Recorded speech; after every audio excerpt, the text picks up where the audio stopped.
Welcome to Retail Retold, the stories behind how that store landed in your neighborhood. I'm Chris Ressa, in conversation with the people and stories shaping retail and real estate. Brought to you by DLC.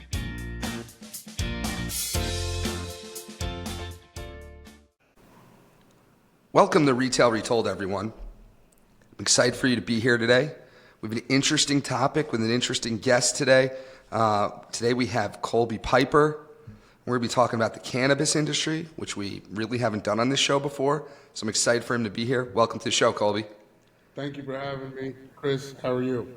I'm doing great, man. Colby, tell us a little bit more about who you are and what you do. All right, so I'm Colby Piper. I'm the director of the cannabis division here at Ripco Real Estate. Ripco is the leading independent retail leasing and investment sales firm in the tri-state. We cover a majority of the market share. I've been here for about 6 years. And then I decided to open up a niche division, which was the cannabis real estate division, as I was following the regulations that were coming out in New Jersey, as well as 3 or 4 other states. So we opened up the division. We were able to get a lot of deals done pretty quickly. We've done about 325,000 square feet of cannabis-specific real estate. So keeping my finger on the pulse of the cannabis market here, we opened up the division. Makes it a little bit cooler and a little bit more personal to me. My father is one of first of 100 doctors here in New Jersey to prescribe cannabis. And my mother is a 4-time, 4-form cancer survivor who was an avid cannabis patient. So to see the plant working in its everyday life as I grew up and seeing its effects makes the plant a little bit more personal to me. So not only am I in the cannabis space to do the real estate, obviously, but it is a little bit more personal to me. So I call it making the world a greener place. No pun intended. Making the world a greener place. Wow, that's really interesting. I didn't know that about you. Your father's a doctor who's prescribing. Your mother's a cancer survivor. Good for her. And you are in the real estate side of it. So tell us a little bit about, I know you're pretty specific to the tri-state, but what you're seeing, what's going on with cannabis real estate? You mentioned 325,000 square feet. Is that like grow houses, retail stores, doctor's offices? What's going on? It's a mixture of both. Majority of the square footage is obviously cultivation and manufacturing, but the retail square footage is picking up pretty crazy. The market is completely out of control. It's getting smaller and smaller as the days progress. Only good thing is towns are now starting to opt in, because we only had about 180 towns that have opted in New Jersey out of the 500 that will allow some specific type of cannabis real estate or cannabis operation done in that given town. So that already shrunk the market to begin with. And then the zoning and the regulations of where you can place these businesses also shrunk the market as well. Wow. So there's a lot to unpack there. Let's go back. You said the market's getting smaller. What do you mean by that? The market's getting smaller because the state is releasing more and more retail licenses. As these retail licenses get released, they will be taking up the retail spaces in the given towns. Some of these towns here in New Jersey will only allow 2 retail locations or maybe 5. Some are unlimited. So it automatically starts boxing some of the people out by shrinking the market that way. Got it. And in New Jersey, are these all private retail licenses, meaning they're private companies or private businesses? Because I saw in New York there's some private-public partnership between the government, between the state government and a fund they created to open up locations. It reminded me of, like, if you're familiar locally, Pennsylvania opens up liquor stores. The state is the tenant who's opening them up. Is New Jersey like purely private ownership, or is it like some public-private partnership? There's all private ownership. Got it. Besides the major MSOs, which are multi-state operators like True Leaf, Curaleaf, Green Thumb Industries, those larger operators, they're still private, but yes, they are majority of all private here. New Is a Jersey way to think. recently released that they're going to start some type of fund or grant program for helping social equity applicants get their funding to open their business. Is the way to think about it in New Jersey a lot like the liquor licenses, whereas like there's a limited amount in a town, somebody gets the license and the license is worth like everything? Is that how it's turning out with the cannabis? Semi, but that would be almost jumping the gun because you can't sell the license until a given time. So, um, but to your point, the operation is valuable when it's up and running, not when it's a license not active. Got it. Okay. That's helpful. So, how have, you said 180 opted in, which I know there's 500 towns in New Jersey, but 180 seems like a significant amount. Are you starting to see the tide turning and people and communities be more receptive to allowing cannabis businesses in their backyard? So what's really happening is the state, what I'm finding out when I'm speaking to some of these towns is the state ultimately didn't give the towns enough time to make a decision to opt in or opt out. So the towns automatically chose to opt out, which would allow them an opportunity to opt back in the future. Okay, so majority of the towns already opted out automatically because they didn't have enough time to formulate their cannabis board. So as its business has progressed, towns have been able to formulate their cannabis board, are now on the verge of opting in, so they will become more towns coming on. So that's the main reason why there was only such a small amount. Now in the given towns, to make it even smaller out of the 180, some towns don't allow retail operations, some towns only allow cultivation, some towns may only allow manufacturing. And that shrinks it down for everyone that's getting the license as well. So so if I understand this, the state releases a license, but the town doesn't necessarily have to allow that operation in their specific town. I guess my question is, how does one acquire one of these licenses? How competitive is it to get one of these? And how does somebody go and try to get, whether it's cultivation, retail, how does someone get a license? So what I would say is the most competitive license to get is probably the cultivation license because they put a cap on it. I think there's a total of 37 licenses allowed. Got it.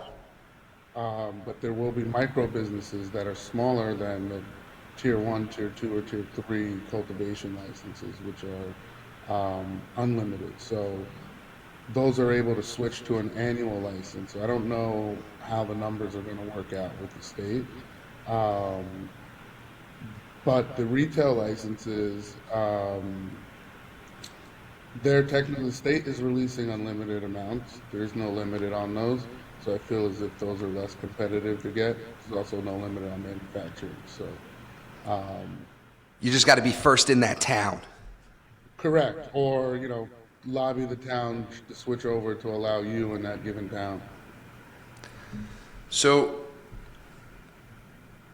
in retail, we always talk about sales performance, right? We talk about whether it's a food operator or a clothing operator, we're talking about sales performance. How has the sales performance of these cannabis locations been? Are they doing like, the Apple and Lululemon are always like the highest per square foot specialty retailers in America in every market. Is cannabis producing high sales per square foot? What's going on from a retail perspective? So very high per sales per square foot. I believe the state reported that the adult use cannabis industry has done about $30 million since April it's been open. And it's been across, I believe, 13 locations. So that's about $10 million a location, a little bit, $3 million a location. And they're operating out of, give it 22,000 to 5,000 square feet. Wow. So they're doing pretty good numbers. That's Got just it. the adult use. That's not including the medical market. That's not including the medical. Okay, that's recreational. And you said, and so maybe averaging 3 million, give or take, obviously that's back of the napkin math, but it gives good context on a sales per square foot basis. Now, the retail operators, they are buying it from the cultivation people? So the current operators that are selling recreational marijuana and recreational cannabis as well as medical cannabis are seed to sale. So they have a grow facility and they're selling their own product. They're Got also it. able to purchase other products from other growers in the given state. I see. So they're able to buy other brands. Well, there you go. That's why that growing licenses and cultivating license is a lot more scarce than the retail license. Okay. That makes a lot of sense to me now. Okay. Wow, that's and how big is at least in your world, the medical marijuana piece of it now? Is the real white space recreational, or is medical still hot? They're both equal. Medical's still hot. They're making it so the medical market could never die, just like you could never run out of prescriptions. So it's kind of pretty solid, the medical market. Got it. Really helpful. I want to pivot it to a real estate lens for a second. How has the reception been? And Ripco deals with, I've dealt with Ripco for years, and Ripco deals with landlords all over. How's the landlord community been responding to having medical marijuana or recreational marijuana in shopping centers? So they're all very curious.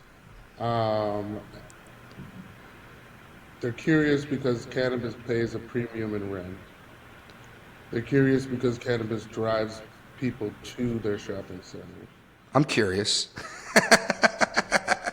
That's why you're here today, Colby, because I'm curious. It puts a lot of people in your shopping center. But the issue is some of the anchors, they don't allow it. Sure. Is it possible for you to approach the anchors and say, hey, I want to parcel off or condo out my pad site in the center? And will you allow me to put a cannabis dispensary on it? Have you, so I understand waivers all too well, because it's not just cannabis, whether it's, old school fitness or restaurant. I'm in the business of getting waivers, right? Yeah. So I'm in the business of getting waivers. Have you seen any, and you don't have to give names, have you seen any retailers be receptive to give a waiver to allow cannabis in a center? Yeah. Wow.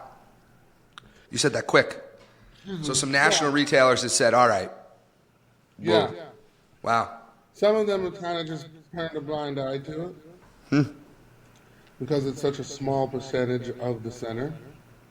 Say if it's Yeah. 5,000 square feet out of 100 square feet or 3,000 square feet out of 100,000 square feet, it's very small. So you mentioned something though, which was traffic. I would imagine, I don't know, but I would imagine if I went to one of these retailers for a waiver and I said that, they would be like, yeah, but is it the right traffic that we want to the center? Yeah, absolutely. There's Okay. the stigmatism behind the cannabis is what needs to be changed across everyone. At the end of the day, the people that everyone is stereotyping that are coming to the dispensary don't come. They buy their product in smaller increments than the dispensary provides. I see. There's also a tax, and so the price is already high. So the black market will always remain strong. Why would these average or whatever stereotype people have the stigmatism behind cannabis are coming? why would they go? Why would they go to the dispensary? Fascinating. That is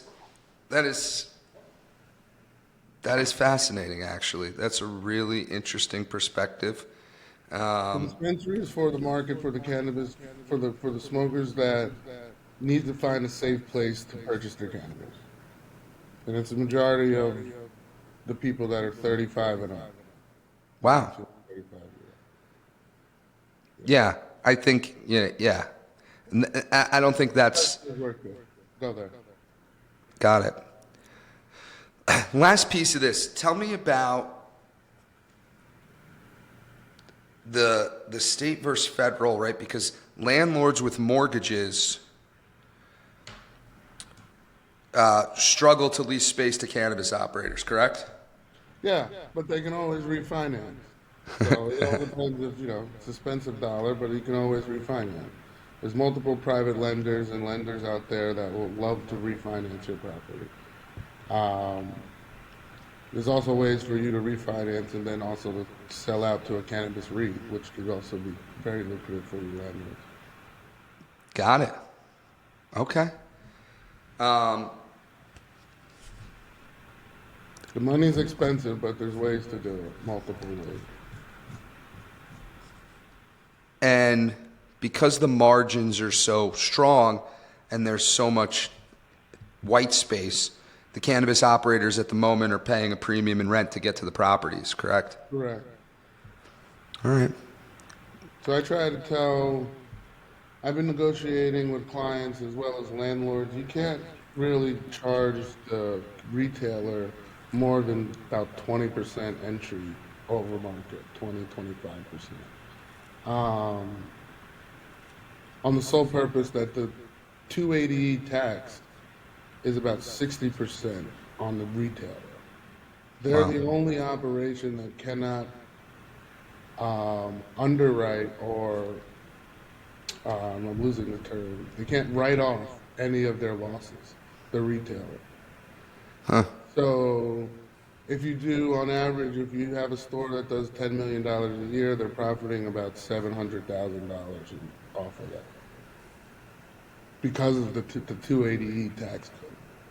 So if you were to charge them higher than that for them to sustain the business, or as it increases, because they pay the 3% annual increases, say year 5 to 7 or 8, as the market expands with more retailers, their sales numbers are going to drop.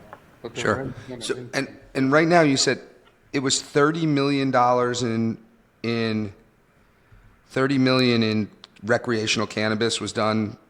We have 4 months, April, May, June, July, April, May, June, so 3 months. Got it. And then there was 30 locations you said? 13. Open? How many? 13. 13. Wow. Wow, that's some big numbers in only a 4-month period. Holy cow. Right.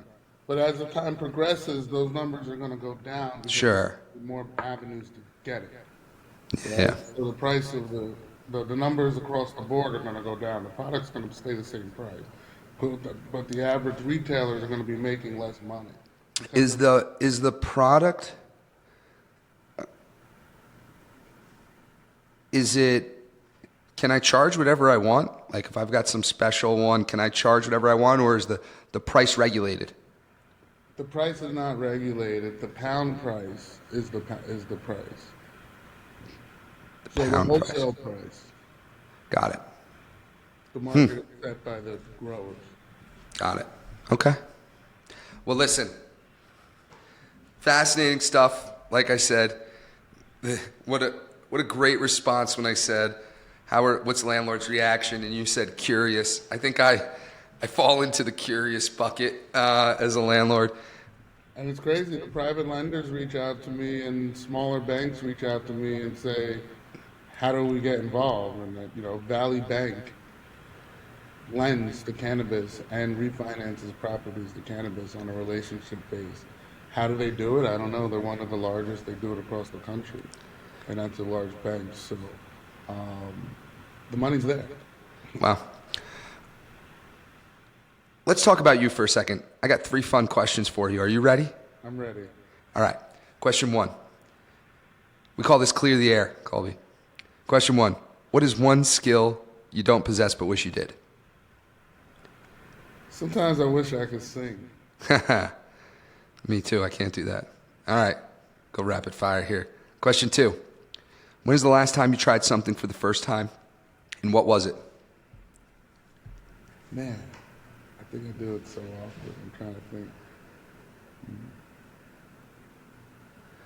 I think the first time I was at Blue Ribbon Sushi this past weekend, and it was my first time having some exotic fish, and it was pretty good. Very cool. I'm a big sushi fan. All right. Question 3. Tough one. What is one thing most people agree with but you do not?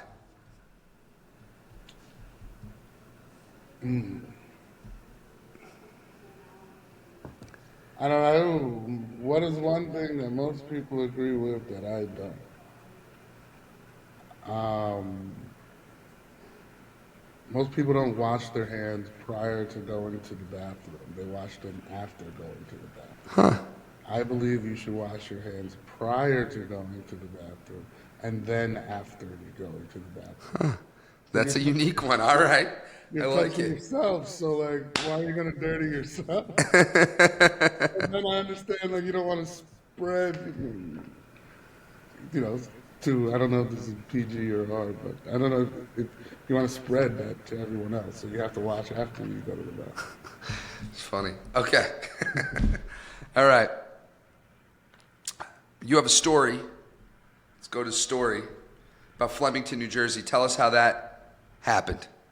So Flemington, New Jersey was the second cannabis deal I ever did, Okay. and it took 3 years. Oh boy. Long story. So when we met the client was presented to us. They were on one given space in Flemington, New Jersey.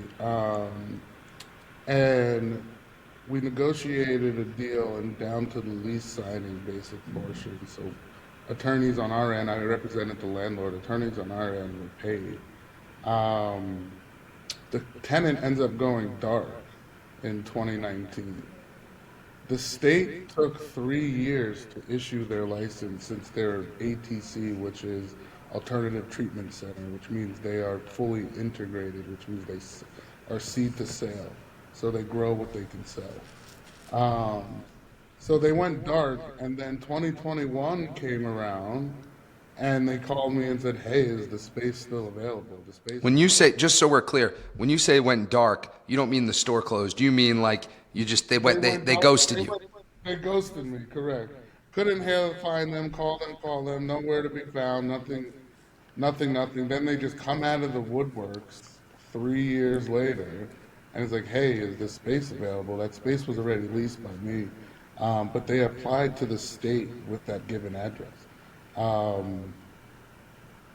So we had to do some cool things, and we ended up negotiating the deal and getting the deal done. But it was very, very interesting that we had a very interesting or intricate negotiation process. Landlord did what he had to do to have the tenant in the space.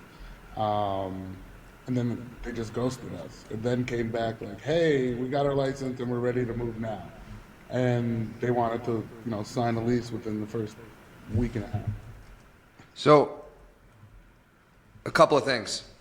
So, one, did the tenant ever tell you why they ghosted you?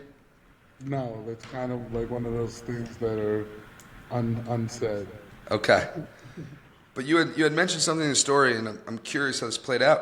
They had registered the license under the address that you had already leased to a different tenant.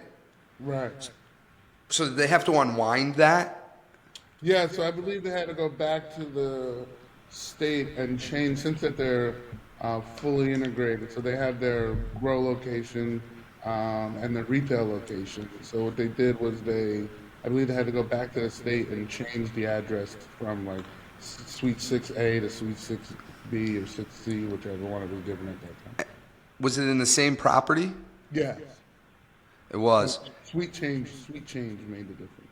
And why this location? I'm curious because how are cannabis retailers looking at real estate. So what made them like this property? Flemington was a green light, a green zone town from the beginning, from 2019. So they were a green zone. They raised their hand and said, "Hey, we want cannabis." And so they're a green zone. So they were first, they were one of the first in the market. Great town, Flemington. And then, so they green light it. But why this property in Flemington? It literally ends up, whatever properties fall in the given zone for retail are the I see. properties that they go for. It I has, see. It's not like some of these other retailers where I need this, this specification, this, that. I want this co-tenancy, that patio seating. It's not like that. correct. No, they obviously look for aesthetics, obviously because their original build out for themselves is expensive. So if they can save money on the way the building looks, they obviously look for aesthetics. They look for just like typical retailers, but they have to look in the given zone that they can be in. I see. You mentioned the build out. The build out of these locations? I've seen some. They look like fancy day spas. Are these expensive build outs? Very expensive. Normally they spend, retailers spend 500 to a million bucks. Depending. $500,000 to $1 million. So on a, and you said they're 2,000 to 5,000 feet? Right. All right. So on a 2,000 foot space, that's, On a 2,000 square foot base, they're putting 700 grand in. 5,000 square foot, they're putting a million plus. okay. That's Technology that they put in there costs a lot of money. yeah. I mean, that's, $350 a foot for an existing space. That's fancy build out. Yep. On the build out, I should have put the numbers in landlord numbers for you. I Fair should enough. do the math back. so when you went and were you representing the landlord as well? Yeah, I represented the landlord and then it won. So There was a broker who fell off in between and came back. you represented the landlord. What were some of the things you wanted to know about this grower and retailer? Did they give you did you guys want to know what the store was going to look like? So they gave us, just like any other retailer, they gave us their plans, their renderings. They gave us their approval. They showed us their license. We did a little bit of a background check. They had other operations in other states. They had a couple in Utah, a couple in Pennsylvania as well. I visited the one in Utah. And then the landlord was comfortable to move forward. Got it. And what type of property is this? Is this a grocery anchored center? Is this a small multi-tenant strip? What is this? This one is about an 80,000 shopping center with no major anchor, but the anchor is a Home Goods, 42,000 square feet. Okay. So home goods. Yeah. Is this on 2022? Yeah, 202 or 22. 202, yeah. I know where this is now. Okay. I know where it is. Gotta check it out. And I imagine now the tenant's open. Tenant's open or not yet? Not yet. They're almost done building out. You're building out. Okay. Well, Yeah, that one's going to be nice. They do a really cool job. really good. So now are you starting to get a bunch of retail clients from a cannabis perspective now? Yeah, so the retail sector has been pretty crazy. We have over 70 clients looking for space here in New Jersey. So, Wow. plus New York, New Jersey. So say New Jersey is about 60, 65. The rest are all New York. And New York business now is getting. I see myself more in New York than in New Jersey. So we have built a team. So I'm able to be more than one spot. Wow. Well, I'll have to check this out when it opens. Really cool story. Thank you for sharing. Thanks for giving us a real good perspective on the state of the cannabis real estate market. Really helpful. I want to take us to the last part of the show. I got 3 fun questions for you. Are you ready? I'm ready. All right. Question 1. Call us Retail Wisdom, Colby. What extinct retailer do you wish would come back from the dead? Do you remember Miami Subs? Oh, yeah. I wish they would come back. I only like the French fries. Question 2. What is the last item over $20 you bought in a store? AirPods. They're over 20. I left them in Vegas. Yep, I hear you. Question 3. Colby, if you and I were shopping in Target and I lost you, what aisle would I find you in? Deodorant or candle? Deodorant. I don't know if I want to go shopping with you now, Colby. There's nothing else. I'm a big guy. There's nothing else at Target that fits. Oh my This God. isn't like the food or the deodorant on. That's the other reason why I go to Target. Or the I should have said eye doctor because I use that. All right. Well, listen, Colby, this has been great. Anything else with cannabis we didn't really touch on that might be helpful to everyone out there? I'm sure there is, but It's a very, very cool. It's a new industry, so there's very many avenues that multiple people can make money. You don't have to be plant touching in order to be profitable through the cannabis industry. So everyone stay creative. how are people? Is there talks of e-commerce with this yet? Online sales? Yeah. There's online sales now. No, but I mean, like, if I open a, like, I meant more like omni-channel. Like, I have a location in New Jersey, and then I now have a website, and you can buy it online and pick it up in the store and things like that. Yeah, so you could do that now. So they prefer you to place your order online. Oh, wow. Walk into the store, you purchase your product, and Got it. they prefer to make the transaction as quick as possible. So, Same as the black market. right. People are complaining about lines, so Oh. to make the transaction as quick Are as there lines right now? Yeah, there's lines. So what people have done is they've taken more square footage so they can snake the line throughout the store, which puts less people outside on the street. Wow. Fascinating. Mind blown. Colby, thank you so much for hopping on today and shedding some light on this industry. Really appreciate it. And let's stay in touch, man. Absolutely. Thank you. Have a great day. Appreciate you watching. Hit subscribe. See you in the next one.